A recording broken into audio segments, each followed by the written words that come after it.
Good afternoon, good morning, good evening, depending on what time zone you are joining us from. We are super excited to be here, to be doing this, to have this session, these conversations that will be had today. We're really looking forward to having these conversations that would scale the work that we do as communication professionals across Africa. While we wait for other people to join, please engage with us in the chat room. Tell us your name, what organization you work with. Tell us where you're joining us from. What is it like over there? My name is Joy Igbenedion from Leap Africa, joining you live from Lagos State, Nigeria. And it's a rainy day here in Lagos, Nigeria. Okay, I see Chris in the chat. Hi, Chris, welcome. You're joining from Lagos, Nigeria. Great to have you here. All right, please let's make use of the chat room. Tell us your name, tell us where you're joining us from. Let's engage. Hi, Monica. Great to have you from Malawi. How is it going over there, Malawi? What's the weather like today?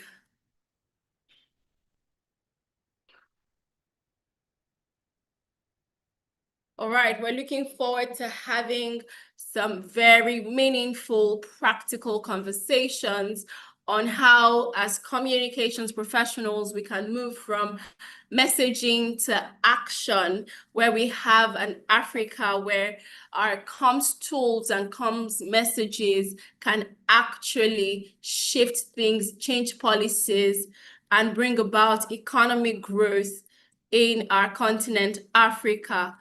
I see Segomoto from Botswana. Great to have you here. Victor from Abuja.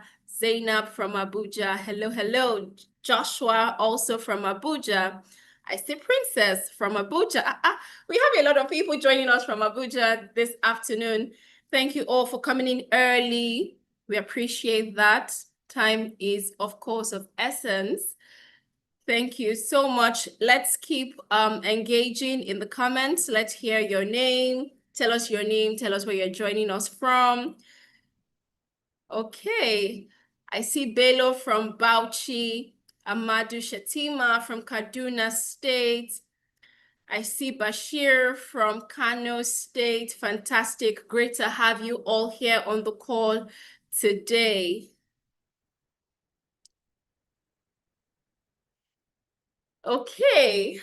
So we have an amazing lineup for you this afternoon. We will be having a panel session and we have our panelists in the room.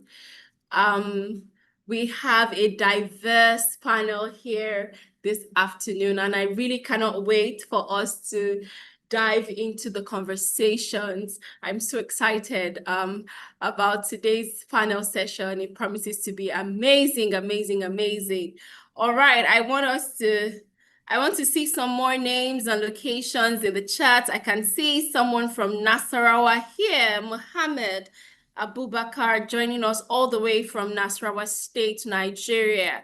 Thank you, thank you, thank you so much for joining us and coming in early. I see Josu John from Lagos State University. John, lovely to have you here with us this afternoon. All right, let us dive right in. Like I said, we have very limited time and we have some very important conversations to have. We want to glean as much as we can from our panelists and our speakers today. So without further ado and without wasting much more of our time, we will dive right into the agenda for today. To kick us off with a welcome address,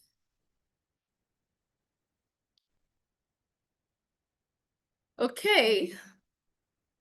Before we move on to the welcome address that would be given by the Director of Programs here at Leap Africa, Amubel Nwakama, I would like to see a few more names and locations in the chat box I can't see any more new ones. I see hello everyone, glad to be here. Okay, Ijeoma, glad to have you here. Can you tell us where you're joining us from? I'd also like to mention, as we prepare to commence, that if you do have any questions as the conversations start, please drop your questions in the Q&A box on your screen. On the lower bar of your screen, you would see the icon that has a chat box and a question mark in it, and it says Q&A. Just click on that and put in your questions. We would take note of your questions so that our panelists can answer them once they are done with their presentations. Okay, I see Hannah joining us from Abuja. Lovely to have you here, Hannah.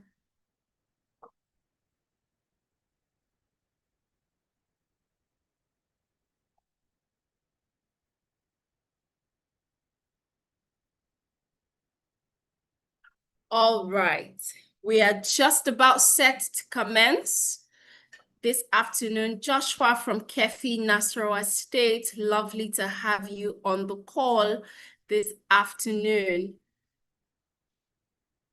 I see that we have people from across Africa with us. This afternoon, we have from Botswana, from Malawi, from Nigeria. Lovely to have everyone in the room this afternoon. Okay, without further ado, we would go into the agenda for today. And to kick us off, we have the Director of Programs here at Leap Africa, Amabel Nwakama. Please give a round of applause, your virtual round of applause in the chat. Let's have you. Over to you, Amabel.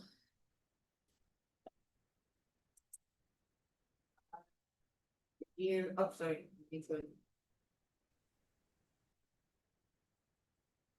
Good morning, or good afternoon, actually. Oh, good morning, good afternoon, good evening, just like Joy has said. I just want to give a brief welcome to every single person that has taken time out of their busy day to be here. I'm very delighted to welcome you all to today's dialogue, our trialogue, perhaps, with the topic from messaging to action, leveraging storytelling to influence policy and drive economic growth in Africa. I have a few gratitude and acknowledgements. I firstly want to thank the speakers and panelists and all of you for showing up, for being here, for spending time with us. And really, when you're showing up for things like this, I like to believe that you're doing it because you are invested in impact in Africa, in growth, in development. So thank you so much for being invested, and thank you so much for putting your money where your mouth is, so to speak, by being here. I also want to really thank the team behind this who have worked tirelessly to bring this, to put this together. A lot of work that goes on behind the scenes. And just to say a big thank you to each and every one of them. I see you. I appreciate you all. We're here because we want to talk a little bit about storytelling. A lot of times, we love to hear stories. We love to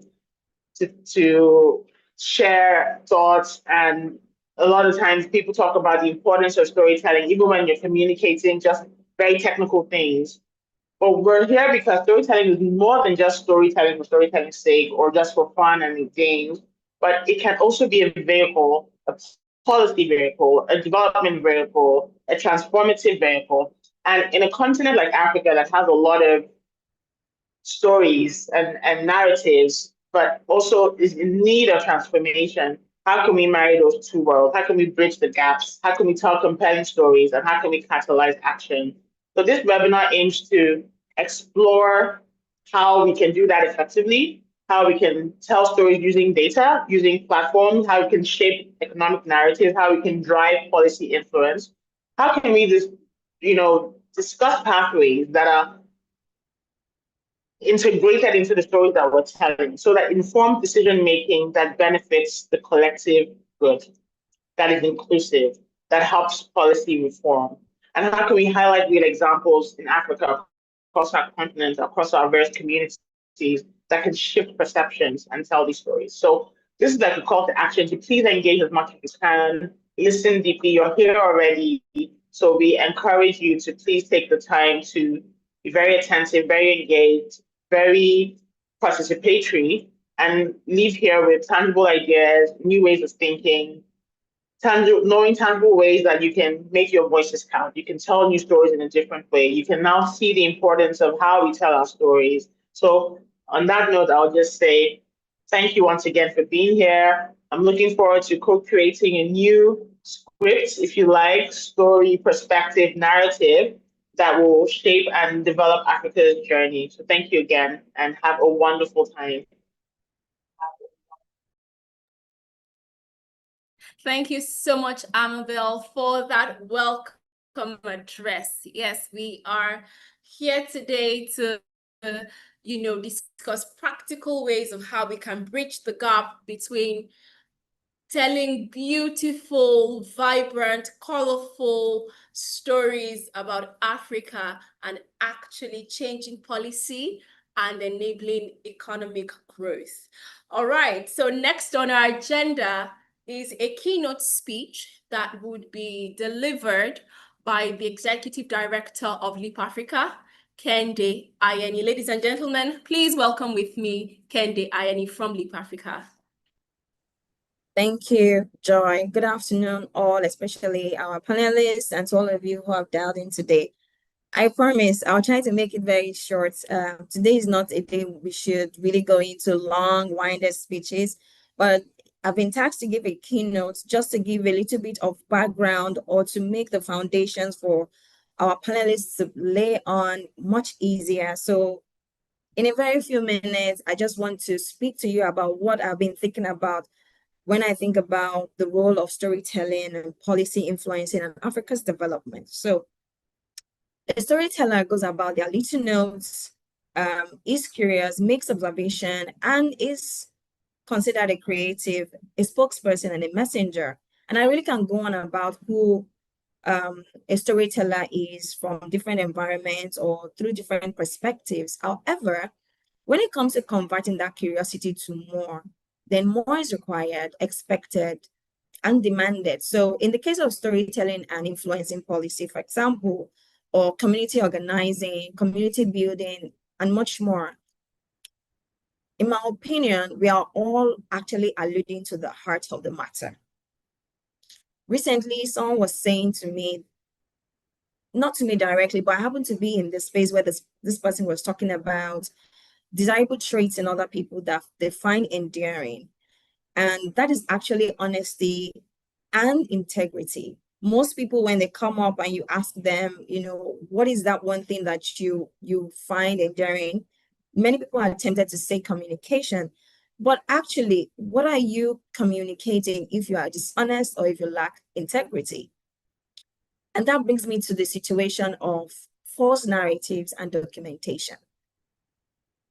My earlier description of who a storyteller is as a historian, creative, messenger, really holds true when you compare it against the power of documentation and shaping narratives.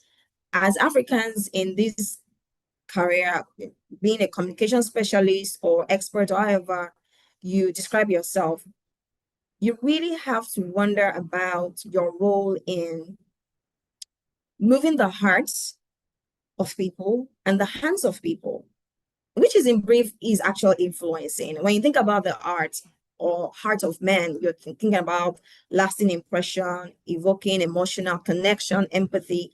And when you think about their hands, you're talking about financial resources or tools or diverting resources, whatever way it is, towards a certain issue. And for decades, journalism delivered this. But today we have professionals with journalism background in corporate, social impact. And so you have very few people who are practicing journalism the way we had it 1980s and 1990s, and maybe early 2000s. Now comes the popularization of influencers and macrojournalism. And I would say, at least I know that it has changed the way we work. It has changed the way we tell our stories. It has changed the way we view the next person's perspective. Today, our stories travel farther and faster through social media and press releases, but the fundamental truth remains that the stories we tell is really about our people and our society. So it's really more about amplifying voices to really influencing outcomes. Think of climate activism, youth advocacy, and policy shifts. Behind all of these situations, I can say for a fact that there are compelling stories of injustice, of innovation, of possibility, of of scenario acting when told beautifully and repeatedly. But today, our challenges are much more different. I don't know if we have these situations, but we've got to be able to move from messaging to action and from viral moments to real visible impact. So the bigger question becomes, what are we influencing? What are communication specialists and experts' role in global agenda setting and Africa's development? Is it the heart of the matter or the periphery? So policy influencing done right really benefits a large group of people, not a tiny fraction of a subset. And when we look around today, there are more policies, there should be more policies because we have enough policies. But there should be more of those policies that benefit the majority. So what is missing right now, which I hope that today's panelists will do great justice with, is to call our intention back to intentional storytelling that drives collective action, shifts mindsets, and translates into policy investments and really reforms. So for all of us who are in this room, and those of us who will encounter our work in future, we really want to call on you to use your brilliance in a different way. We want you to use it in ministerial briefings, boardrooms, at city council meetings, local government shaping, in the drafting of national development plans and intergenerational dialogues. So I ask you, what is the heart of the matter? What is the heart of the people? What will eradicate poverty? What will foster peace and security? What will deliver the gains of democracy? What will lead us through freedom and justice? What will bring us inclusion and actual inclusion for those on the margins or at the bottom of the pyramid? I have several questions, which I have no answers to this morning, but I'm very confident that you and I, in our very different ways and simple ways also, will start the movement that converts strong, important messaging to action. Thank you very much, everyone. Over to you, Joy, and our dear panelists. Thank you so much, Kenny, as we love to call her here. Thank you for that keynote speech. Very, very succinct and impactful. And I love how you did mention that we need to move from viral moments to real change, from just trends to actual policy change to actual growth and development. And you had spoken about how storytelling should shift mindsets. And I think that's really one of the crux when it comes to change, especially changing culture and changing the people. It has to start with the mindset. So how do we tell stories that actually change people's mindsets, and stories that include the people at the bottom of the pyramid? Stories, messagings that influence policies that will change things for the layman, for the man on the streets. You know how you see reports from government about how they have done this and they have done that, but the layman isn't feeling any impact at all from them. So how do we tell stories that change policies, that reflect in the lives of even the people at the bottom of the pyramid? Thank you so much, Kendi Ayeni, for that keynote speech. All right, ladies and gentlemen, we're moving really fast this afternoon, and we are going straight into our panel discussion. And I would like to introduce our amazing, amazing panels this afternoon. I just want to do a quick check to ensure that all my panelists are here in the room. Yes, yes, yes. Amazing. I see them in the room. Okay. First on my list, I would like us to make welcome Chinwe Okpala, who is the group head brand for MasterCard Foundation. She is a seasoned leader in global brand communications and sustainability with over 15 years of experience spanning the financial services, FMCG, international development. Her expertise bridges strategy and storytelling, bringing brand purpose to life through integrated communications, stakeholder management, and ESG frameworks across diverse global markets. Ladies and gentlemen, please make welcome Chinwe Opala. Fantastic. Next on our list is Sakwa James, Senior Communications Officer at Emerging Leaders Foundation. He's a communications specialist with over 13 years of experience working across diverse sectors and handling dynamic portfolios. He's a Senior Communications Officer at Elf Africa, where he plays a pivotal role in empowering young leaders and driving impactful initiatives through strategic communications. Please make welcome Sakwa James. With us this afternoon, we also have Christian Thiem, who is a lecturer researcher at Sheikh Hamido Kane Digital University. Since 2021, he has been the coordinator of training programs within the Force N project set up by the university with the support of MasterCard Foundation. Please make welcome Christian Thiem. And our final panelist for this session is Barinedom Agara. He's an audiovisual producer, multimedia strategist, AI, and media innovation researcher. And he's a seasoned multimedia strategist with over 15 years of experience developing impactful content across corporate, development, and humanitarian sectors. He specializes in creating compelling visual narratives that drive audience engagement and inspire meaningful action. Ladies and gentlemen, please welcome all our panelists to this panel session this afternoon. So great to have you here, Chinwe, Sakwa, Christian, and Barry. I have been looking forward to this conversation. Okay, so we will dive right into it because we have a lot of ground to cover.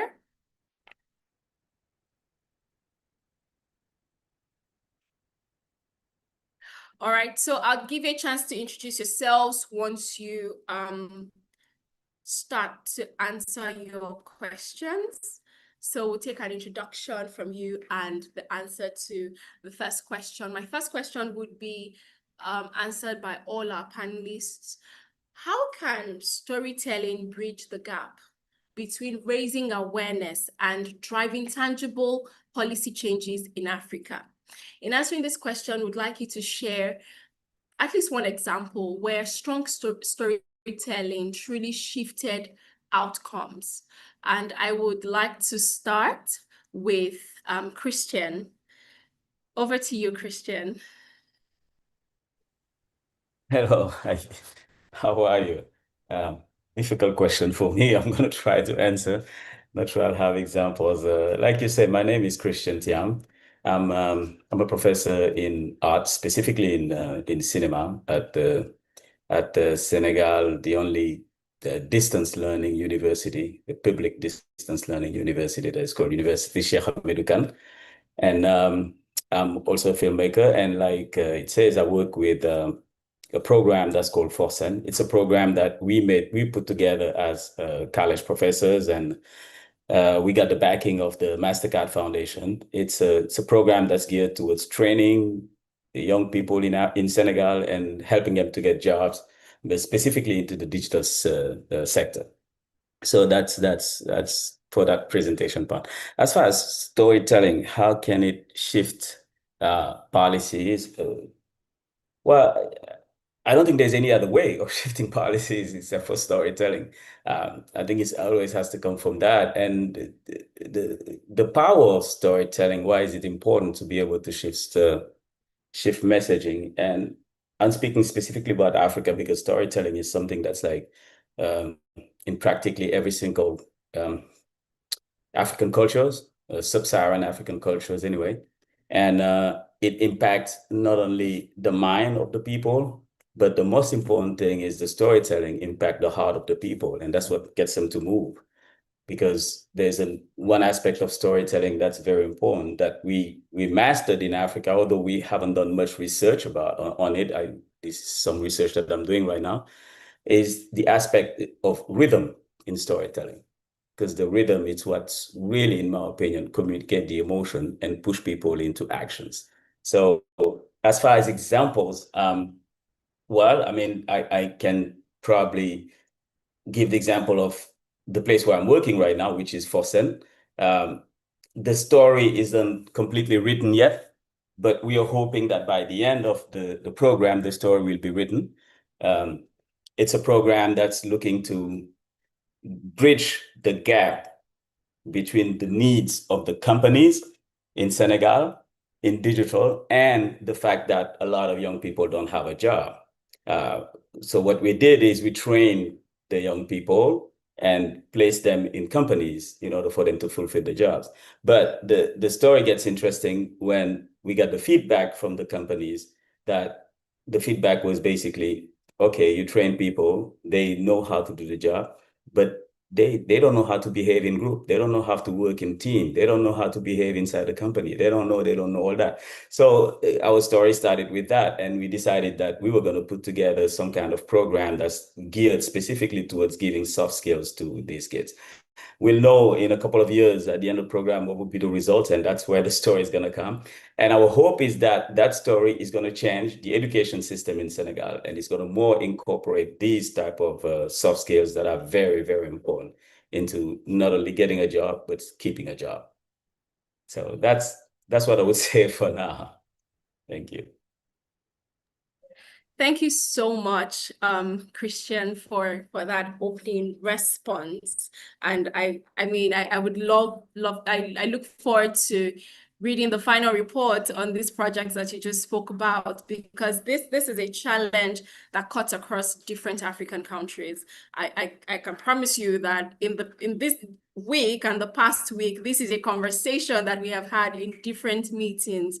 You know, how the graduates have what is required to meet the needs of the organizations, you know, even with behavior, especially with the generation that we have now. And I remember someone saying how what respect looks like to that generation may not be what respect looks like to you. And so when you're thinking that they're not being respectful at the workplace, and they're wondering, well, we are, because you're speaking different languages. So I look forward to reading the final report on that. Okay, so we'll move on now to Barry. Let's hear from you, Barry.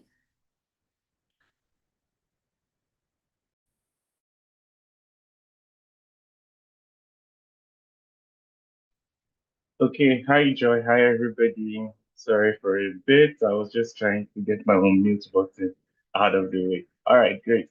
Thank you, and thank you to the first speaker. He said something about reading, and that actually got to me. So maybe I'll also be taking a few notes from him on reading and storytelling. From my end, so storytelling is something that is um personal to me because I find a lot of data flying around, especially in the corporate world. When I stepped into the corporate world from practical entertainment, I find that it's data that rules. And it's a bit boring, especially when you're trying to connect to your end user, when you're trying to connect to your audience. And so it's always better to have something that is emotional, a form of connection to your people. So I would want to start by just saying that it is more impactful to translate the jargons true stories. When I say jargons, I mean the data that is often produced by different sources um, and true stories. And that way you can always connect. And also another thing that we want to also look at is how to localize. So in Africa, we have a very unique setting. We have a very, very unique people. And because our education is almost borrowed, we see that we are giving examples that are really, really not relatable, that are really not, that really doesn't connect. So the job of the communication person or the storyteller basically is to localize and allow the audience to feel or understand better exactly what is being said. So as an example, I wouldn't want to go far. There is this group I had worked with for a bit. They're called Policy Shapers. The Policy Shapers, they had a very simple task as it looked, but it was difficult to pull out. How to make the IELTS exam scrapped for Nigerians, and they thought of one way to do it. Policy Shapers are a group of organizations that young people, actually Nigerians, that try to translate everyday problems into policies. And they thought about using storytelling. And this was one very impactful way. This happened in October 2021. And it started with a hashtag. It's beautiful because these days we have so many avenues to tell stories, right? And it started with that hashtag, Reform IoT. Yes, you can still check it out. It's still online, and it actually got to the attention of the Home Office in the UK, pressing their demand of how Anglophone countries shouldn't be made to write those exams. And believe you, even if that hasn't been turned to a policy yet, but it made almost 6 schools in the US scrap that examination for that. And at the base of that was local storytelling. People just going on Twitter talking about how it affected them directly, how they don't have money to pay for it, how they were taught in English. These are the basis for that movement. And then it changed, whether you like it or not. 8 schools in the US is huge. It got over 80,000 signatures online, and even got to the vice president of Nigeria at the time, Professor Yomi Osibanjo, to even endorse. So it's while but another thing we will talk as we go on is sustainability and virality as we go on in this conversation. But then again, the power of storytelling and bridging awareness raising and driving tangible policy change in Africa, it is immense. It is immense. Thank you. Thank you, Joy. Thank you so much, Barry, for that example that you cited. I actually remember when that was a trend on Twitter, and how much visibility it garnered, and how certain schools changed their policies with regards to that particular examination. Thank you also for mentioning how, with storytelling and communication, we need to break down the jargon so that people can understand. Sometimes in the development space, when we start to talk, we're talking about impact and scaling this and doing that. And people are wondering, what exactly are you talking about? We don't understand, but breaking it down so that anybody who comes across these messagings can understand exactly what it is that you're saying. Because if people don't understand, how then can you really change anything? If the policymakers don't understand what you're saying, you really can't do much, in that area. Thank you very much, Barry, for that contribution. I would like to move on now to Chinwe. Thank you, Joy. Hello, everyone. And thank you, Barry and Kristen. So, to make storytelling relatable, and like you said, breaking down the jargon, a good story typically has to be emotive, it has to be descriptive, it has to be resonant, it has to be true, and it has to be evidence-based, because there are lots of stories out there, and there are lots of stories that are untrue and that are false. So if you really want to steer and lead to any form of policy change or action, there must be veracity in the stories that are being put out there. and you are also demystifying the issues. So stories are supposed to, through this lens of being emotive, descriptive, evidence-based, and of course, resonant with the audience that you're trying to get their attention or to stir action, to simplify and demystify the ambiguity or the vagueness of the policies in question, to make it relatable. Why? To stir action, whether it's collective action, maybe there's a clear commitment or call to action, or to drive awareness to something, drive awareness or understanding of the issues that arise, whether as the inaction or necessary action required in terms of the policy that is in question. And then, of course, through those emotions, it's a way of communicating consequences of inaction. So leveraging the potential and the characteristics of a good story, the way that will work is really to demystify the ambiguity or vagueness of these policies by showing and telling whether the consequences of inaction or generating a collective call to action. Back to you, Joy. Thank you so much, Chinwe. Demystifying ambiguity, absolutely. And I particularly love that you mentioned true and evidence-based. You know, whatever communication is out there has to be true and it has to be evidence-based if you're going to change anything, because really there is a lot of false information. With the advent of AI, so much is going on. And so you have to ensure that it is true and it is evidence-based. Thank you so much. All right, over to you, Sakwa James. Let's hear from you, please. Thank you very much, Joy. Allow me to begin by paying special homage to Christian, Barry, and Chinwe for the insights they have already opened the conversation with. As you said, my name is Sakwa. I work for Emerging Leaders Foundation Africa here in Nairobi, Kenya, as the head of communication. Besides that, I also run Goal 4 Initiative, which is an education accelerator focusing on early childhood education. Now, storytelling is really the hub that brings the real difference in the work that we do. Beyond the numbers, beyond the graphs, beyond the nice presentation that we will do, the only thing that sticks and remains with our audiences is the stories that we tell. Anywhere you go, if you're doing a personal branding or a public speaking course, whether it's Toastmasters or any other, you're told any presentation, however business or tech that it is, or technical it is, you're told if you want to get your audience, you start or end with a story. You throw in a story in between and you have them hooked. And so it's imperative that even those of us in the non-profit sector embrace storytelling all the more. Reason being, we work with and for the people, for the communities. And so where anytime you forget to tell the story, we are placing ourselves before the people. Yet we have to remind ourselves at all times that the work we do is not about us, it's about the communities that we serve. And so if we are to remain effective and be the right representatives of their aspirations and their ambitions, then we have to bring ourselves to the point where we are telling their story, not blowing our own trumpets.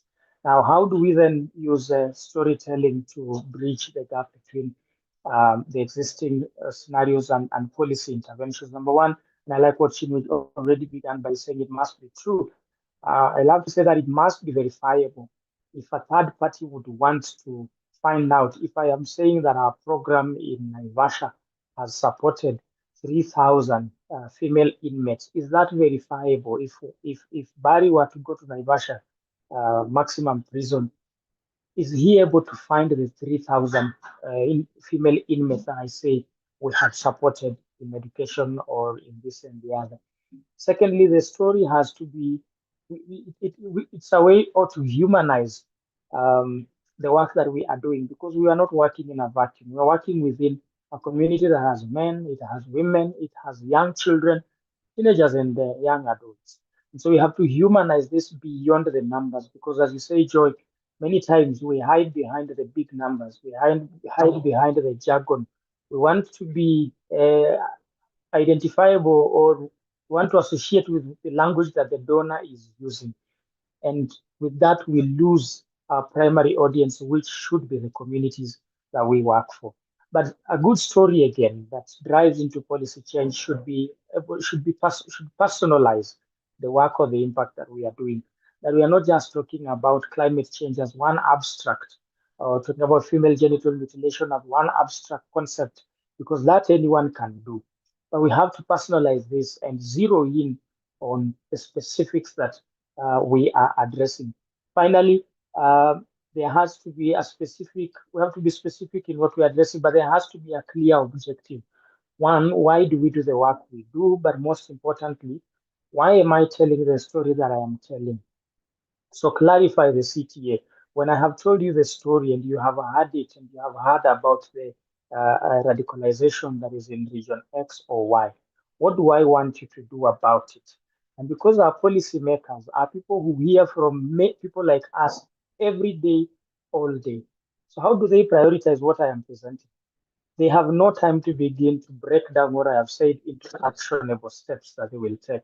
It is my job, therefore, as I tell the story, to be clear in my CTA, in the call to action. What do I want government to do? What do I want the media to do? What do I want the civil society to do? What do I want the academia to do? Thank you, Joy. Thank you so much, Sakwa. I particularly love the last point that you gave. Why are you telling this story? Policymakers listen to people like us all the time, but what makes what you are saying different from what every other person has said? What is the call to action? Really, what is the essence of this story that you're telling, the essence of this documentary? What is the essence, of this message that you have put out? What is the call to action after all is said and done? Really, what do you want? Thank you so much. And I also like that you mentioned the fact that, telling stories should not be about blowing our own horn, but we should tell personalized stories and not hide behind figures. You said 3,000 inmates, female inmates, have benefited from the work that you've done. Is this verifiable? Where are these 3,000 people? Beyond hiding behind the figures of the work that you do, tell personalized stories. It does give life to the work that you do and what it is that you're trying to achieve. Thank you so much, Sakwa, for bringing that up.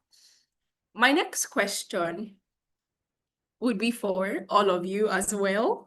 And I think this time around, I'll be starting with Chinwe.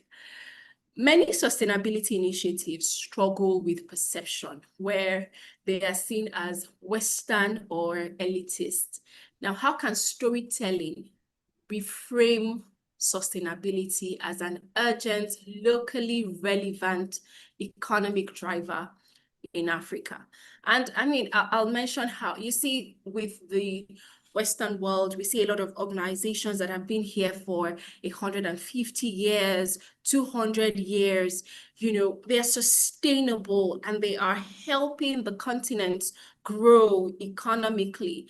But when we talk about sustainability in Africa, it almost seems very abstract, like it's not really something for us. How do we break it down so that as Africans, we understand the importance and the urgency of sustainability, especially with regards to economic growth?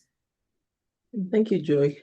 I think one of the biggest challenges that we experience when it comes to storytelling in Africa is the fact that we have, to a very large extent, allowed other people, or should I say the Western climb, tell our stories. So we basically took our lens off and we're allowing people who do not really understand or cannot relate deeply or authentically to the realities or the outcomes of the stories tell the story. So as an outcome of that is the perception is limited, and then the story and the narrative will not be as clear or comprehensive or holistic when they are telling it.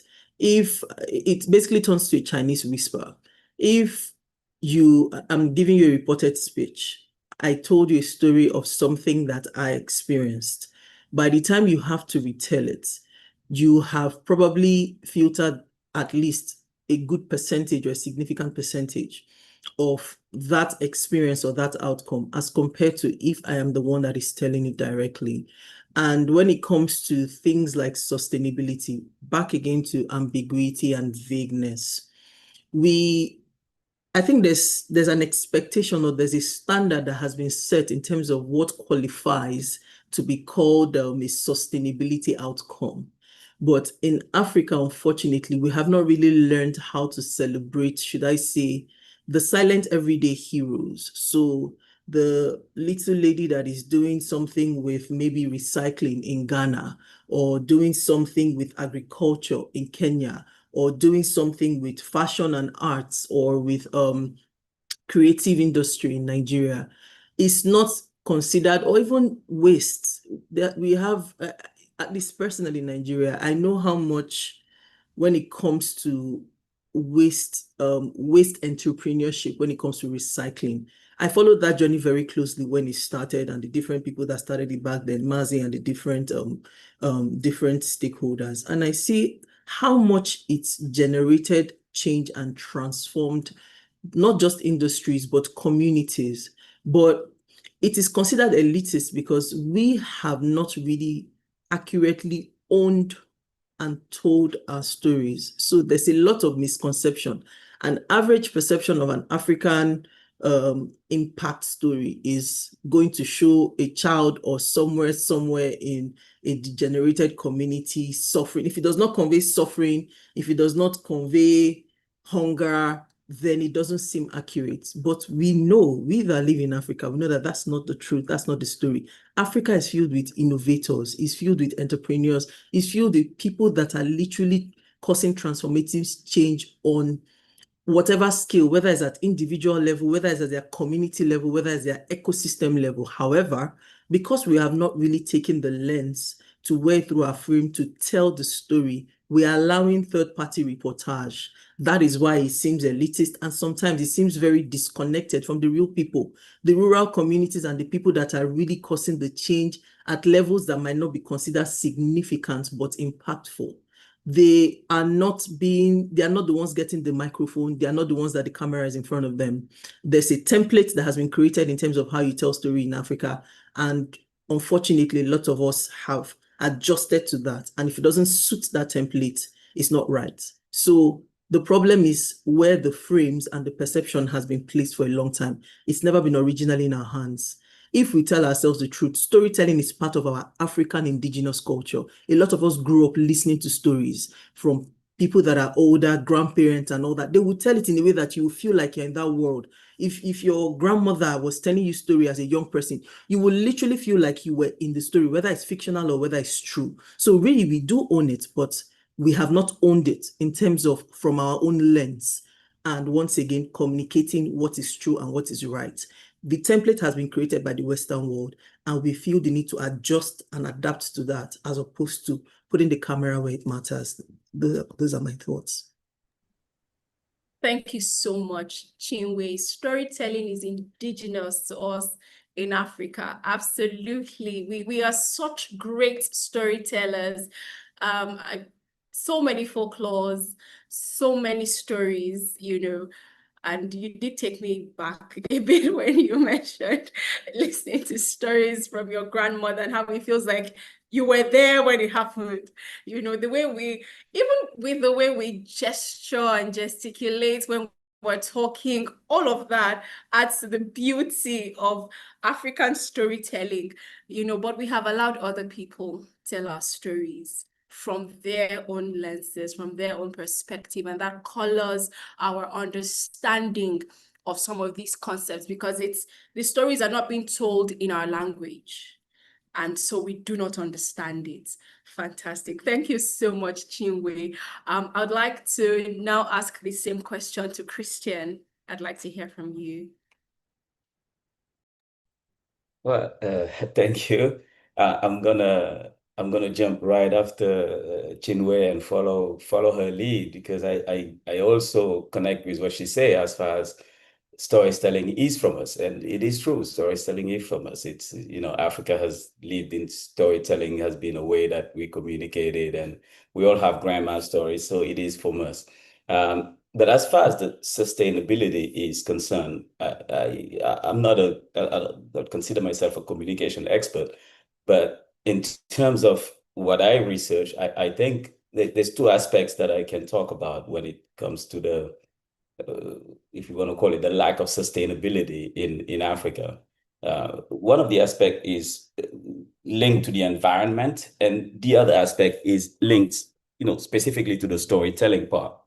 Um, well, I think in terms of environment, Africa has a blessing, but it kind of turned into a curse. Why I say that is, well, first of all, in the country where I am from, Senegal, uh, I don't believe there's any company in any kind of aspect, whether it's a government company, whether it's a private enterprise or whatever. We don't have any that has at least 150 years old. It's like there's none. And I understand what you're saying, Joy, when you talk about in Europe, there's like companies or organizations that are like hundreds and hundreds and years old and that are still going, that we don't have. Well, the environmental aspect is that and this is just thoughts. I believe that we were blessed in terms of everything that God has given the land of Africa.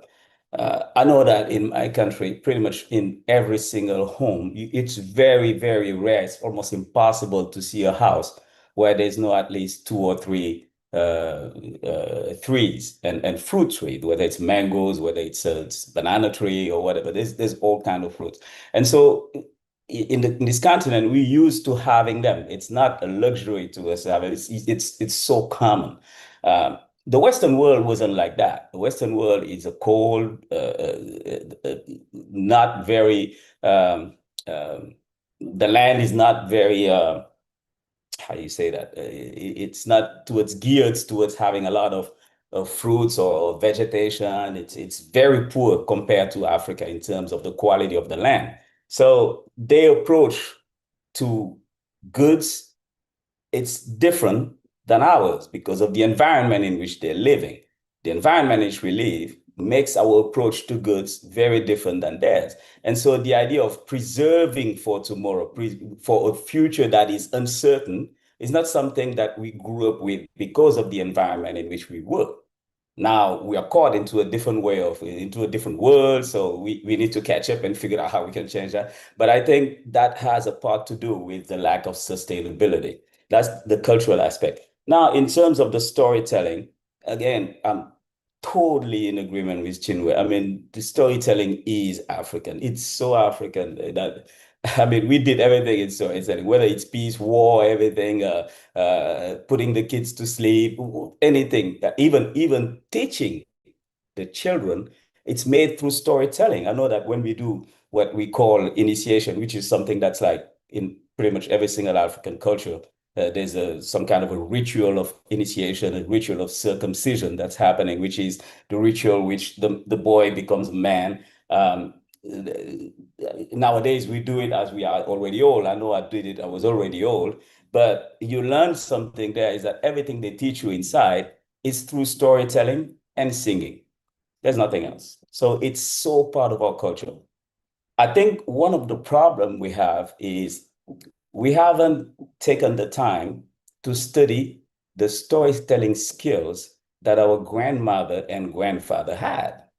I think it's very important that we take the time to study those skills because it's not just the words that they say, it's how they say. I know that in Senegal, for example, when you do a storytelling, there's always the same way that they start a story. And it's kind of a dialogue between the person who's telling the story and the audience. And the dialogue is, I'll say it in Wolof, that's our language, they say lebon. And the people have to answer lipon. Then the person say amon nafi. And the people has to answer dan am. So it has a lot of meanings into the rest of the story. First of all, it gets the storyteller becomes absolutely certain that the audience is connected with him and they're listening. There is also a rhythm aspect that is connecting them in a different level, not only at the cognitive level, but at the emotional level, which is very important. And after that, the way he tells the story, the music that goes with it, because often we have the griot that play another music that goes with it, and the music and the rhythm change depending on the message. There's a rhythm. So we need to study it and understand all the impact of that. Why is it important that we study it? It's because we are undeniably very good in storytelling. However, we have to understand that the world has changed. And the place where we tell stories have changed also. We used to tell stories face to face, around the tree or around the fire, and the people has interacted that way. We don't do that anymore. We're sitting here virtually. There's a screen between us. There's kilometers between us. What impact does it have into the message? We need to study that and figure out, okay, what is the impact so we can correct it and make sure that when we tell a story, our message, it has the same impact that our grandmother who was telling us this message face to face, and we can translate it into this different platform now and be able to have the same impact. So that's probably what I can add to that.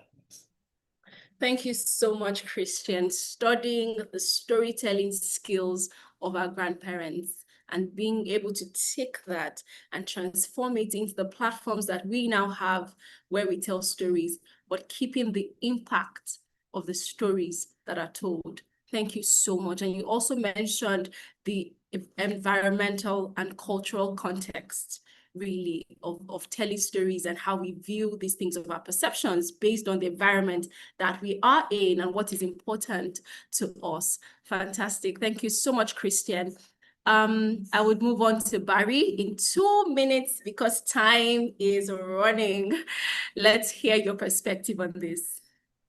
Okay, thank you. Actually, I was even going to go shorter than that because Sherry and Kristen, the practically has said everything I wanted to say, and even with more context. And I like the Christian perspective. I know we have something like that in Nigeria. We want to start a story, we go story, and then the audience goes story, and that's connection. But quickly, I just want to say that for us, especially looking at your question that has to do with how storytelling can reframe sustainability as urgent, locally relevant economic driver in Africa. A quick example that comes to mind is the one boy system practiced in the East. That system is that system is almost flawless. I'm picking that because of the how economic relevant it is and how many billionaires that system has made, and it's been sustainable. What is that thing that has made it sustainable? For those that don't know, the one boy system in the eastern part of Nigeria is a system where young kids, after they finish maybe primary, secondary school, and they are interested in trade, attended by their parents, to go serve a more established trader or an entrepreneur in a city or in a bigger market for at least 7 years. And the kid spends that time there learning, understanding the trade. And through that 7 years, his proceeds are not paid to him. It's being stored up for him. And at the end of 7 years, his master, his trainer, sets him up. And this has, today we say Igbos are like they are the best traders in maybe the continent, but this is at the root of it. And what has storytelling done to this? I could have forgotten that this existed if the movie Afamefuna was not made, right? So this is one way storytelling can reframe that form of sustainability, right? The lens with which people hitherto looked at that system was like it was crude, it is not good, it wasn't beneficial in any way. That was the lens. And at some point growing up, I was like, why would kids not be doing that? But why not we look at it from the lens that Afamefuna painted it, which was beautiful, and that was made possible through storytelling. So I will just leave you to maybe I didn't work on the film or anything. Watch the movie, and you might understand some more when it comes to how economies can change through storytelling of some of our ancient systems. Thank you. Thank you so much, Barry, for that example. And I believe that Afamefuna is still showing on Netflix, if I'm not mistaken. So if you'd like to watch it, you can, go there and watch it. And like you said, it did tell the story of the Nwa boy culture that actually has an impact on economic growth. And if we can look in closely and see what has worked with this concept, how can we make it better and scale that on a national and continental level, we can actually move the needle on economic growth. Thank you so much for bringing that up, Barry. Sakwa, over to you in just 2 minutes. Thank you. Joy, I'll say just 3 or 4 things really quick. Last evening, here in Kenya, particularly, but largely Africa and the whole world in general, went into mourning of a literary icon that passed on, Professor Ngugi wa Thiong'o, who many of us have grown up reading his pieces together with Paul Shoinka and Chinua Achebe. Now, in 2022, while receiving his Catalonian International Prize, Ngugi wa Thiong'o delivered his acceptance speech in Europe, the whole of it, every single word, in his native Kikuyu language. Even if that were true, he was receiving the award here in Kenya. Not all the 55 or 60 million of us would understand him. He was in Europe. He stuck to his native Kikuyu language. All his books were originally written in his Kikuyu language and then gradually translated to English. The point I'm driving is language. If we are to make sustainability and every effort make sense and cease to appear elitist and a Western concept, then we have to think about the language in which we present these thoughts. There is languages in Africa, many of them are growing extinct because we have fancied speaking English and here in East Africa, a bit of Swahili. But knowing Spanish and French now is something to boast about, even if I do not know my native language. But I believe that that should be our starting point. I'll give you guys an example. In June last year, most of you would be aware when we had quite the uprising, climaxing on June 25th, when the young people we took to the streets and challenged government processes.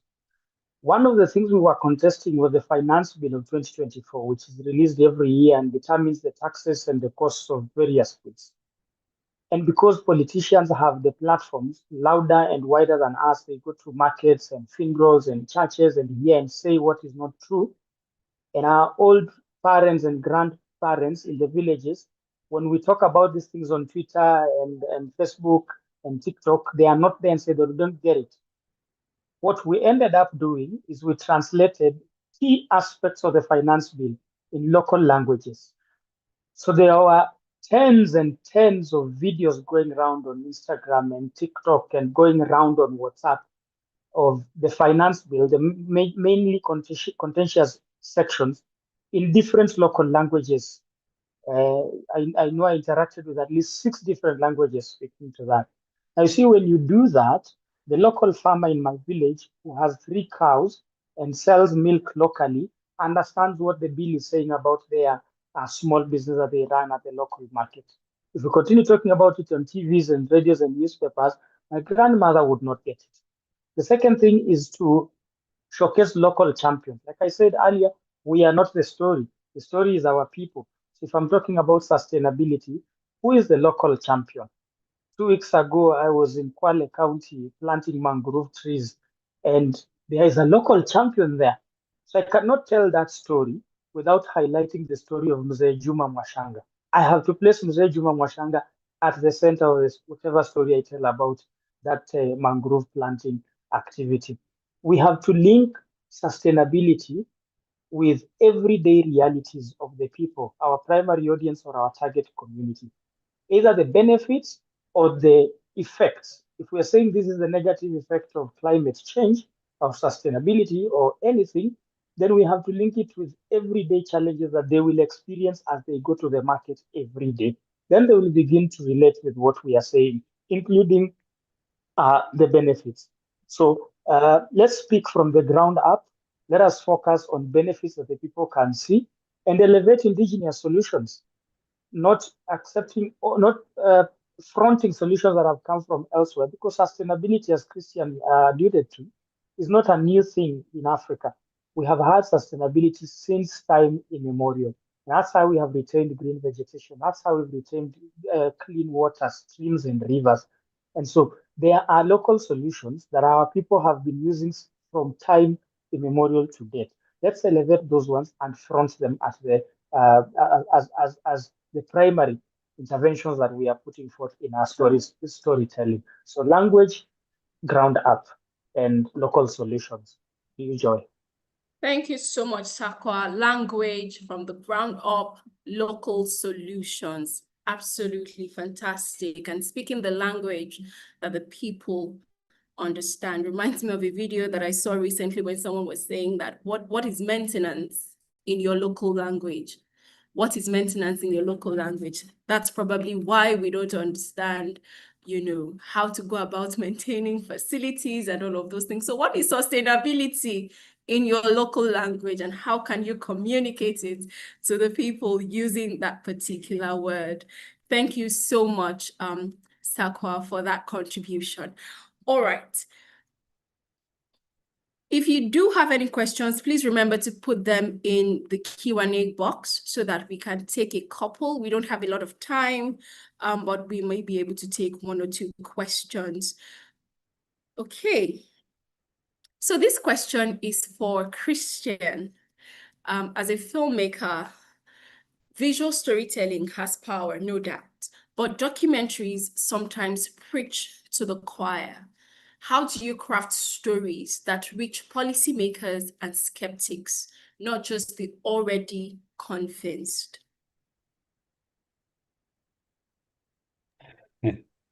That's a tough question. I don't know. I can only say that for me as a filmmaker, the documentary film I've made, generally, I remember my first documentary. It was about this Senegalese person who's imprisoned in Denver, Colorado, in America. He's in prison for life, and he's in prison for having killed the basically the guy who was sleeping with his wife. So, and he took life in prison with no possibility of parole.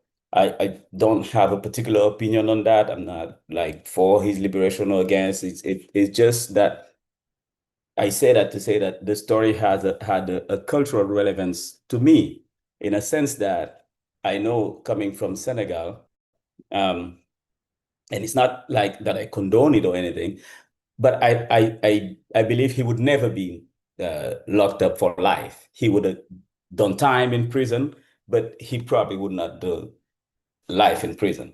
And a lot of Senegalese culturally feels like, okay, so I did it because I felt like it would resonate with the people. Although it wasn't even because often it happens, often as a filmmaker, you get up and you say, I'm going to make this film, and then you end up making something completely different.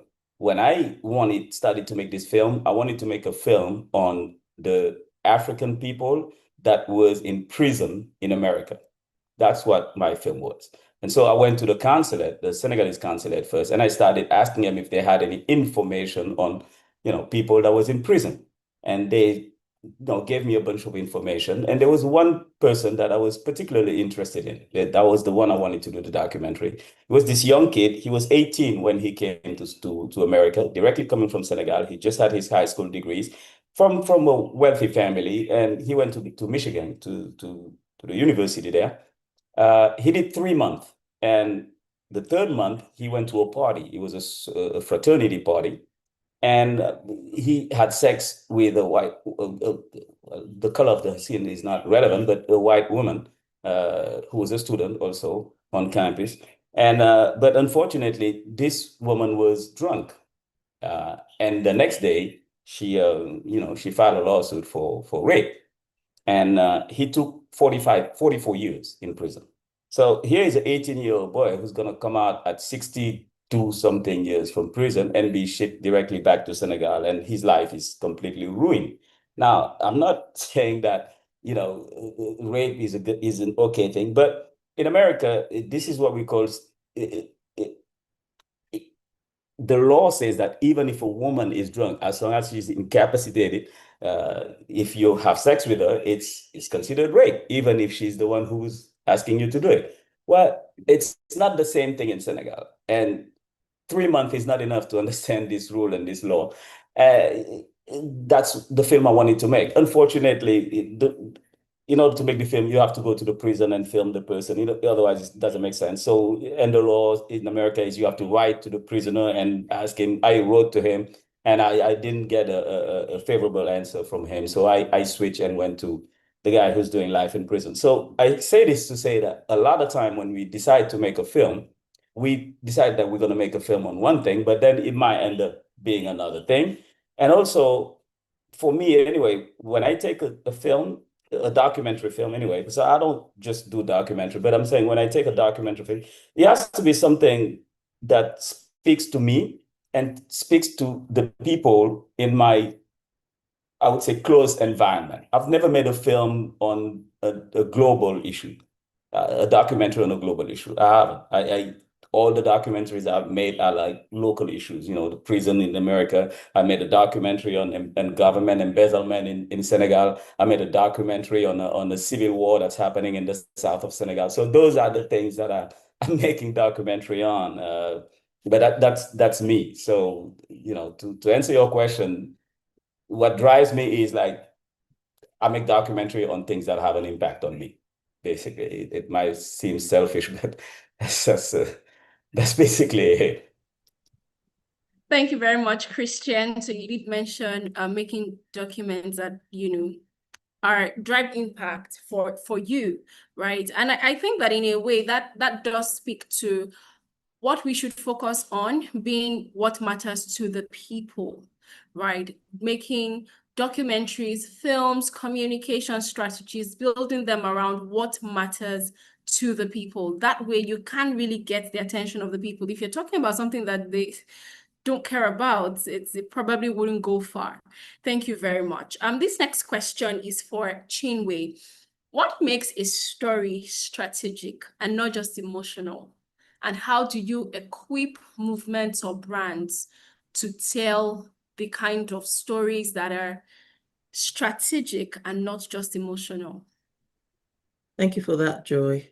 So that's a way we basically, should I say, categorize stories when it comes to storytelling. So because of course the work we're doing, where I currently work, we focused on impact. And we say that there is impactful storytelling and then there is impact storytelling. It's probably what you're referring to as emotional and strategic.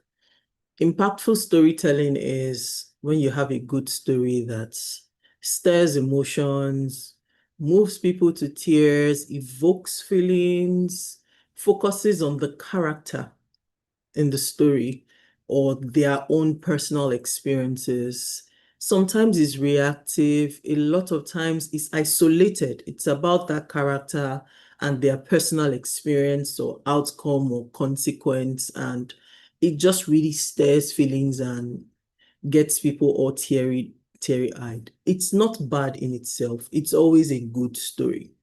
But what we call impactful storytelling is more strategic in the sense that it is being curated for a purpose beyond the optics. There is a clear reason why we're telling that story. Either we're trying to drive systems change, or we're trying to drive awareness to a situation, or you're trying to drive policy action. But most times, in our own case, most times it's basically to amplify situations to drive systems change. And the change is at different levels or layers. So there's this change at the individual level. There's a change at the community level. There's a change at the ecosystem level. And then there's change at the institutional level. So an impact story, in addition to numbers, would basically evoke action that is tied to a specific outcome or goal, right? It's anchored in values, principles, but most importantly, purpose. Is always connected to a bigger objective. It's beyond the characters in the story. It's beyond the characters telling the story. The characters are just participants in the conversations. They're not the main focus. There are participants building up to the bigger conversation or the focus, right? And it's also always usually tailored to a specific audience or a set of audience groups.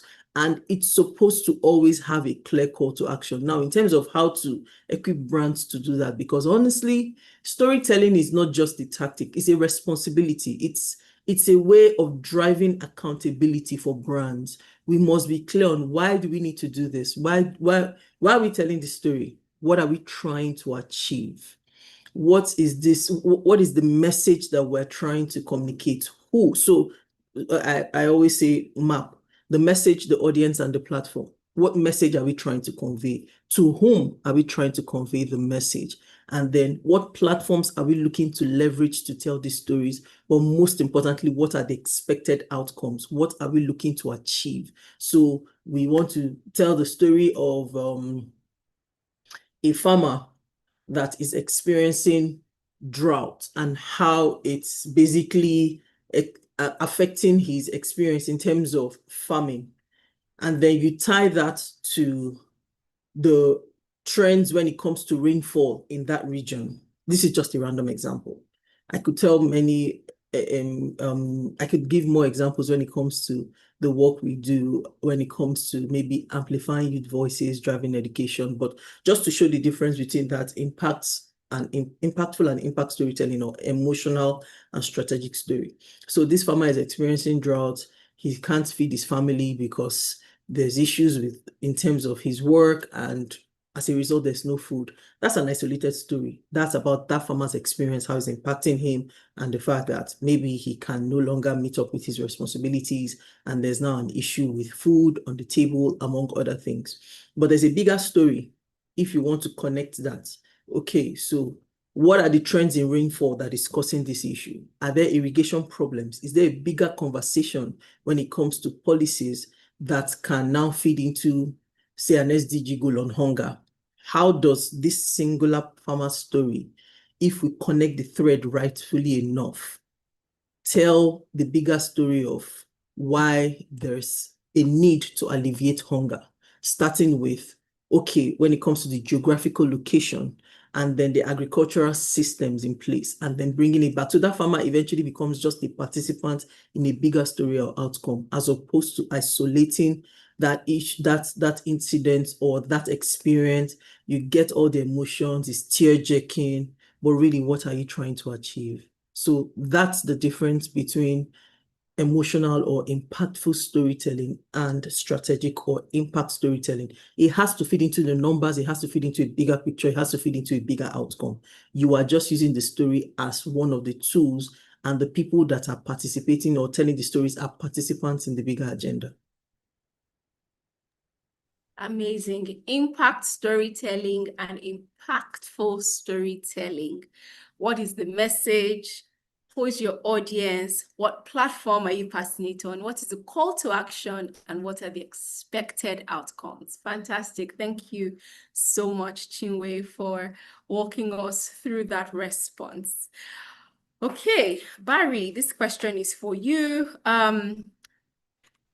Youth-led movements, right, like the NSAS in Nigeria, show storytelling's power. But how can communicators sustain momentum beyond viral moments into long-term policy wins? I know that in these conversations, someone had mentioned going beyond trends into changing policy, right? So how can we ensure that that happens? Wow. NSAS brings a lot, comes to mind a lot when we're talking about changing viral moment into policies and something sustainable, long-term wins and all. And I think the solution itself, it's in NSAS, the whole process, right? What had happened with it. So I'm going to answer that question through what happened through the NSAS process. For those who are not familiar, the NSAS was a protest in Nigeria in 2020 where the youths said enough was enough to police brutality and reports of killings around the country at the time.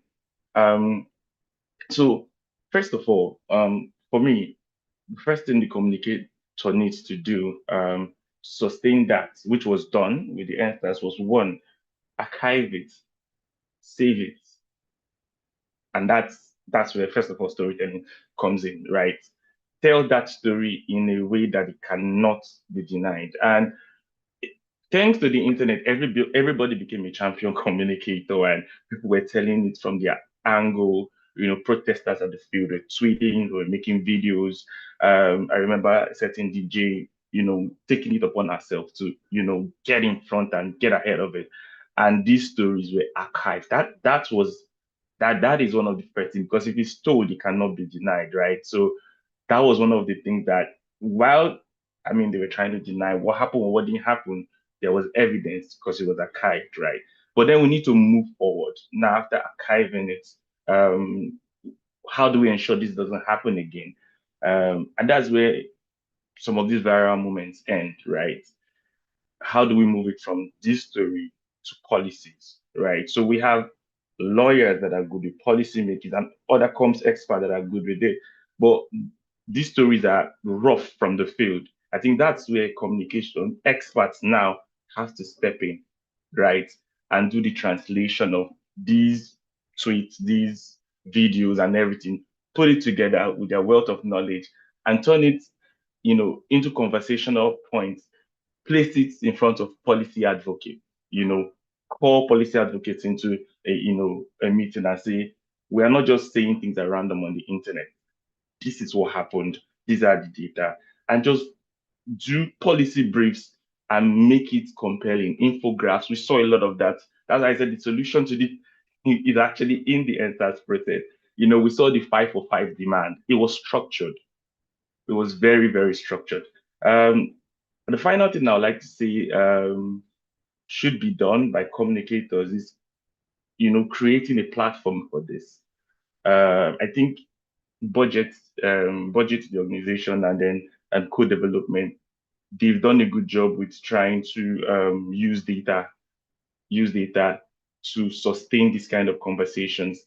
So for enters, I think I am not very sure of what platform that was created to keep pushing this, but I think there has been a few, and then when we now start commemorating days like 2020, 20th of October, every year the conversation never dies.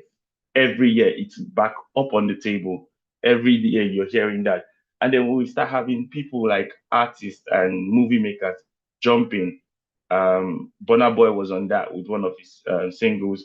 I remember one of the highest grossing movie on Netflix is Black Book, and a lot of Black Book came out. I'll always go to movies. Sorry, I'm a content creator, but a lot of Black Book, you know, came out from that Ensa story, even if it had other themes down the line. But when you now have all these in one, these three things, a platform constantly talking about it, policy makers brought to the table by communication experts to put this into policy and push the government. And what did this do? We saw at some point the government couldn't resist but to set up panels. At some point, the government had to step in, set up panels, did inquiries, and it might not give us exactly all what we wanted, but it's been institutionalized, right? Police reform discussions became mainstream all around the media. People were talking about how to make the police better. And if these steps were not taken, it wouldn't have come out. If you check the 5 for 5 agenda, it was almost 50% about how to make the police better, right? So I think the solution to that is NSAS is a perfect example on how you can use storytelling and how communicators can convert viral moments, right, into something more sustainable for long-term policy wins.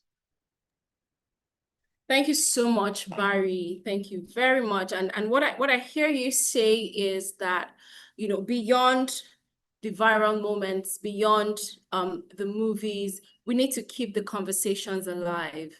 We need to, now that we have the ears of the policymakers, get them to a table, have these conversations, ensure that we move beyond just the communication tools to actual change. Let us begin to see the policies change. And if until that happens, we're not stopping. We continue to hammer on this. We continue to talk about it, and we don't relent. Really, it is. I think that that's one of the things that I did catch from what you were saying. It's very important that we do not relent. We continue to talk about it. We keep at it, and we get the professionals, right? We may not know, as communicators, we may not know certain things and how to navigate certain aspects of this change. And so we get the people who do know how to do this, get them to work with us to ensure that these policies change and we can see growth and development in our nations across Africa. Thank you very much, Barry.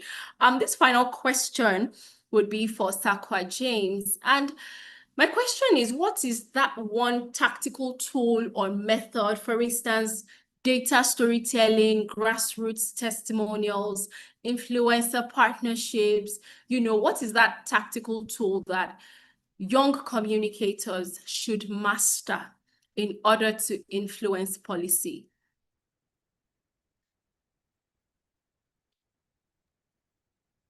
Thank you very much, Joy.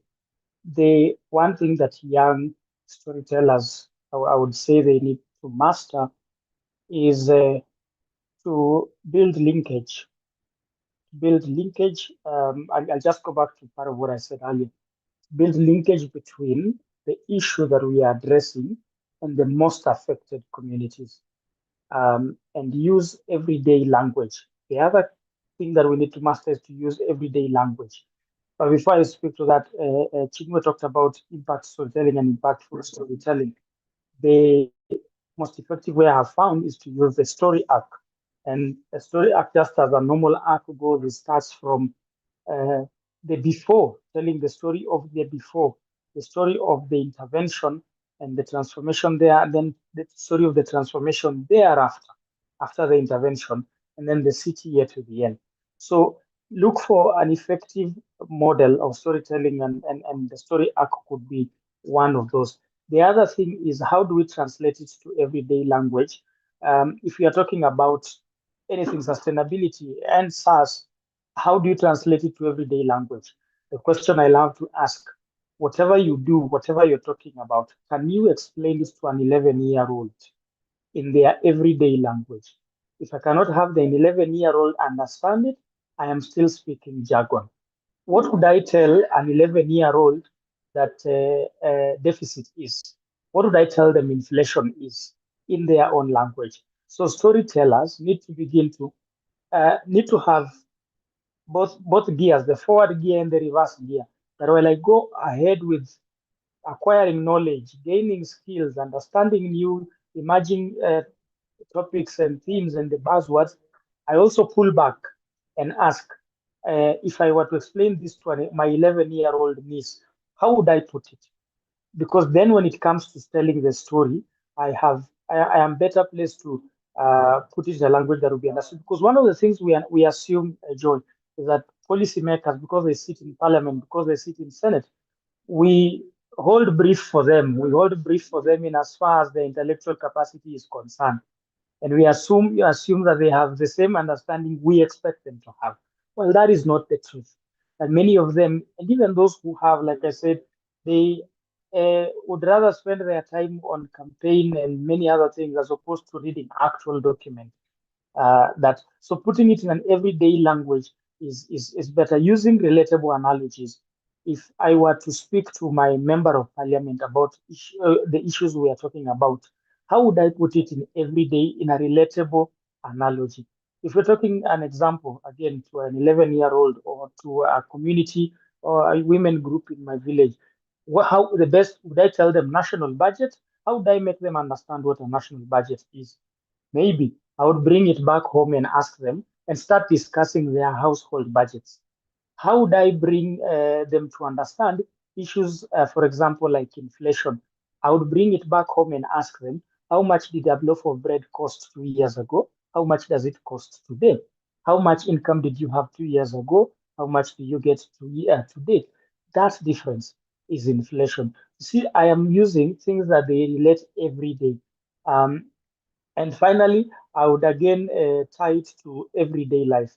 If instead of, for example, saying we need climate financing, what we talk a lot about at COP every October, we need climate financing to build resilience. Now that sounds good when we are in Brazil, there towards the end of the year. But when I am back home and I'm talking to banana farmers, they have no idea what climate resilience is. What would I tell them in return? I would ask them, if we uh, your rivers will begin to dry up, the patterns of planting and rain will begin to change. You will no longer be able to tell when to plant and when not to plant. It will be impossible for you to even tell what season we are in. Our houses are going to be washed away by waters and floods if we do not do 1, 2, 3, 4, 5. So that is what I would say to the any storyteller who's wondering what is the one thing that they would want to grasp or understand as a skill. That find an effective storytelling model, but have your community at the back of your mind at all times. They are the story, not us. Fantastic. Thank you so much, Sakwa James, for that contribution. And I like how you talked about everyday language, making it relatable, using relatable analogies. How do you explain it to your 11-year-old niece? How do you explain inflation to your 11-year-old niece? Fantastic. I think that's always a good way to go, and what I hear you say is that there isn't one specific tool. It is something that cuts across every communication tool that you use. How is it relatable? What is that link between the issues that you're addressing and the most affected people, right? And I think that even with relating to policymakers, this is the gap, because they can't see what you're saying. We're talking about people not having access to clean water. They have boreholes, they have access to water. They don't understand it. And so you need to bridge that gap between the issues that you're trying to address and the most affected people. Help them to see what it is that you're talking about. Speak it to them in their language. Give them relatable analogies. Fantastic. Thank you so much, Sakwa James. Okay. Our time is already fast spent. I see a couple of questions in the comments. And what I would do is that as we give our closing remarks, I would like us to just answer those questions with our closing remarks. And so I would assign a panelist to answer a specific question. Taiwo Aderemi says, how do we come together to drive storytelling narrative to support policy and intervention? I would like Chinwe to answer this question in her closing remark. And the final question I see here is, how do we avoid oversimplification of complex issues to a point of misinformation in attempts to be relatable to the audience? I think it's only fair that I allow Sakwa James answer this in his closing remarks. So we'll start with Chinwe, then we'll move to Christian, we'll have Barina Dom, and then we would close out with Sakwa James. Over to you, Chinwe. Thank you, Joy. So when we want to tell stories to actually drive systems of policy change, it helps to come together or collaborate, or I prefer to say co-create, to drive collective action. So I'll use an example. In education, which is one of the areas where a number of development organizations focus. Okay, we want to drive education, access to education for, say, underprivileged young people on the continent. There are limitations to what each individual or institution can achieve within their own access, influence, and resources. But if we say that, okay, these are the gaps when it comes to addressing, say, secondary or tertiary education in Nigeria, and the convener and institution, say the organization I work with, is trying to have or drive this conversation. So what are the limitations when it comes to driving secondary education, whether it's access, whether it's influence, or whether it's the quality of the education or relevant education? It will typically go beyond just that organization. That is where we think in terms of collaboration and collective action. So what are the other organizations that are driving initiatives or programs that also feed into that particular narrative and objective. When we come together, I always say personally that in the development space, I don't really believe that there's competition, there are collaborators.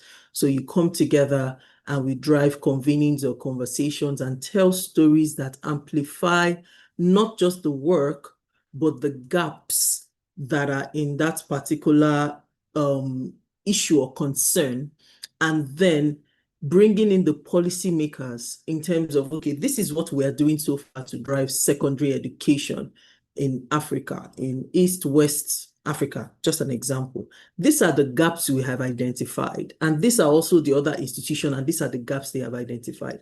Now, can we use our own access and sit with you policymakers to drive policies or systems change that will address that gap so we can do more when it comes to what we're trying to achieve on mileage in the education sector?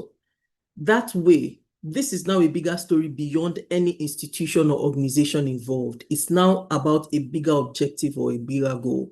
And it helps to demystify when, while you're telling the stories in terms of the impact being made, you're also identifying the gaps that have been observed as part of the learning. And then you bring the policymakers. These are the gaps. This is what we're trying to achieve. How do we address this? Whether it's through policy or action, or what support can we leverage from you while we are on this journey to transformative change in education? So I just used one sector as an example, so it doesn't sound vague and ambiguous, because if you say demystify it, keep it simple, have bigger conversations, those things can just, back again to, I think one of the panelists said, make it simple, let people understand. So yes, collective action, collaboration, and co-creation to tell a bigger story.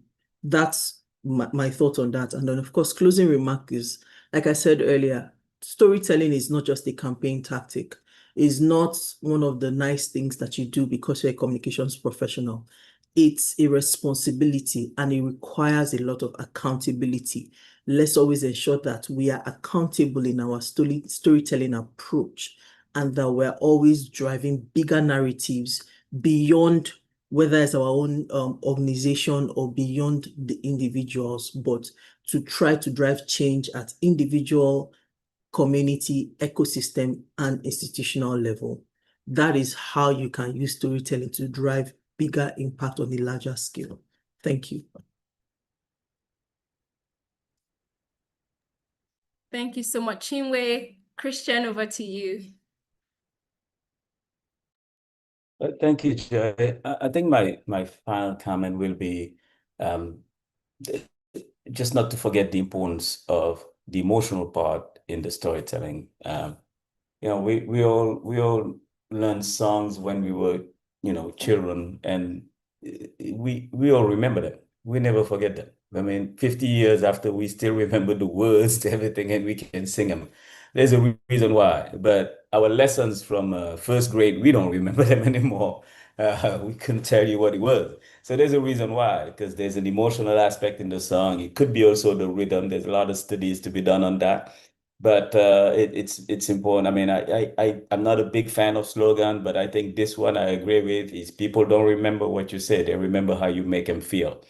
And the other thing also I'd say is that, if you want action, just like Chinwe say, I mean, it's not just about storytelling. It has to be a responsibility. If you're telling a story because you want to change things, because you want to drive people to act and to do something, well, you have to make them feel. You have to touch them to the feeling, because it's the emotion that's going to get them to move. The brain is just going to process it, but the emotion is going to get them to move. So that's what I wanted to say, and I couldn't live without, well, first thanking you, Joy. You made this thing very easy and very simple to follow. So I thank you for that. And I thank all the panelists, Chinwe, Sakwa, Barry. I truly learned a lot today from sitting here with you guys, and it was truly a pleasure. Thank you, Christian. Over to you, Barry. Okay, thank you so much, Joy. Thank you, Christian. Thank you, Chinwe and Sakwa. It's been a beautiful time listening to all of you. And also Joy, yes, like Christian said, you actually made this very engaging. My final word would be that communicators need to step into the policy space some more. We need to make some more commitment towards policy space and infuse storytelling throughout the policy life cycle, right from the agenda setting to advocacy to implementing, and the evaluation throughout, policy life in different sectors, right? I'm speaking generally now. I mean, it could be agriculture, economy, and everything, but we need to start putting in stories there, right? Because um, stories stick, but facts fade. So if we really, really want to achieve what we want to achieve, making policies that are sustainable, that will win for our continent, we should try to embed storytelling. Thank you. Thank you very much, Barry. Finally, we'll have Sakwa. Thank you, Joe. Let me begin by answering the question, how do we avoid the temptation or the unintended consequence of oversimplifying to the extent of mis or disinformation? So look at it as language, look at it as different languages. Look at the English or the words we use every day as one set of language, the jargon field and data field, communication or messaging as one language. And look at your everyday person you interact with, the English they speak that is less, has less jargon and less data and less all these nice and fancy words as a different language. So what you're doing essentially is not simplifying. You consider yourself to be a translator. Think about it. If you are translating an English sentence to Yoruba or an English sentence to Swahili, that is the same thing I would be doing as I relate my message of my story, put it into everyday language. I would take the position of a translator and not simplifying. So I want to remain, to keep the fidelity of the message. I want to remain faithful to the message, to the point that I am passing across, but in a way that the person I intend to understand and take action understands that message. So it's translation, more translation than simplifying. And Joy, allow me to come to my closing remarks and be just say to every storyteller, especially those of us in Africa, because we have to tell our own stories now more than ever before. Remember the why you're telling the story, remember the whom you're telling the story to, and remember the so what. Why are you telling this story? Whom do you want to hear this story? So what? When they have heard your story, what do you want them to do? And always be reminded that we are not the stories. The communities we serve are the story. Thank you, Joy. Big thanks and appreciation to my colleagues on the panel, Chinwe, Barry, and Chris, for enlightening me this afternoon. A big thanks to Leap Africa. Back to you, Joy. Thank you so much, Sakwa James, Barry, Agara, Christian Tiam, and sorry.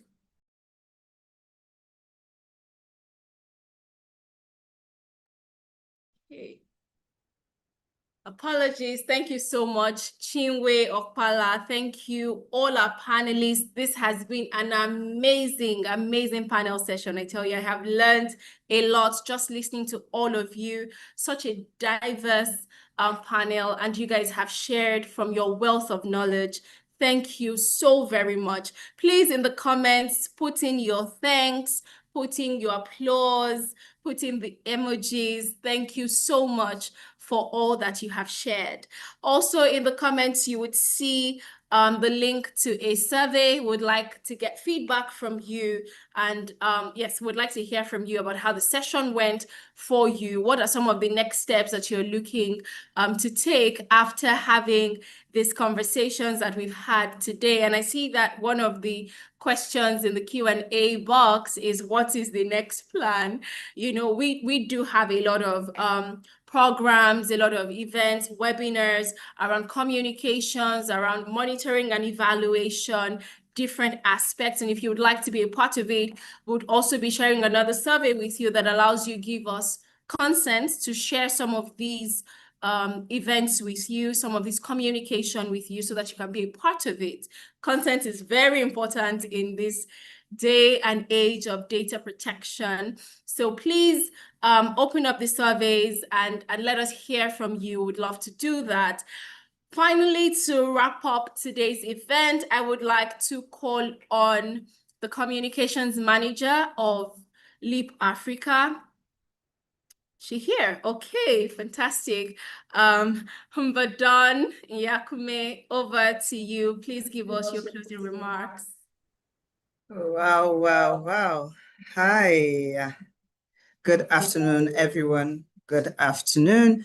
And thank you so much. I mean, everybody has said all that needs to be said. So I'll just say thank you, Chinwe Opala. Thank you, James Sakwa, Christian Tiam, and Barry Nedum Agara for not just lending your voices, but your insight and your brilliance to today's conversation. And to everybody that joined this session, thank you so much for showing up. If there's one true thing that unites us all here, it's our shared passion for Africa and her future. So I'm just going to lean into an Igbo proverb today that says, until the lion learns how to write, every story will glorify the hunter. Today, as the lions present in the room, I believe we've all been reminded of our responsibility, not just to tell African stories, but to also equip more lions with, pens, cameras, microphones, and platforms.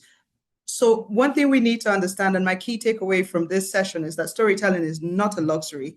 It is a strategy, it is a legacy, and when wielded with intention, it is policy, it is progress, and it is power. So as communicators, we must go beyond messaging to movement, beyond our campaigns to commitments, and beyond stories to systems that actually shift the narrative for us and influence policy and also drive real economic transformation. So as we leave here today, I challenge you. I honestly challenge you. Don't just tell better stories, please. Tell braver ones. Tell stories that unsettle. Tell stories that inspire and ultimately move people, policy, and power. Thank you very much. Thank you so much, HM, as we like to call her here, for that closing remark. And as we close, yes, we will send the surveys to you in your emails. Thank you very much for asking that. Thank you all for coming to this session today. It was such an amazing one. We had a fantastic time talking about these different things that we have shared today. And I'd like to also inform you that we do have a course for communications experts, which would be going live soon. Be on the lookout for that. We will be sharing the information with you in your emails, just so that we can better equip ourselves to tell stories and put together communication strategies that lead change, that lead to policy change, economic growth, especially for our continent, Africa. And with that, it is goodbye and thank you. See you next year at the next AfricaCommsWeek event. Hopefully, we look forward to seeing you. Thank you for spending your afternoon, morning, or evening with us. Thank you so much. Bye.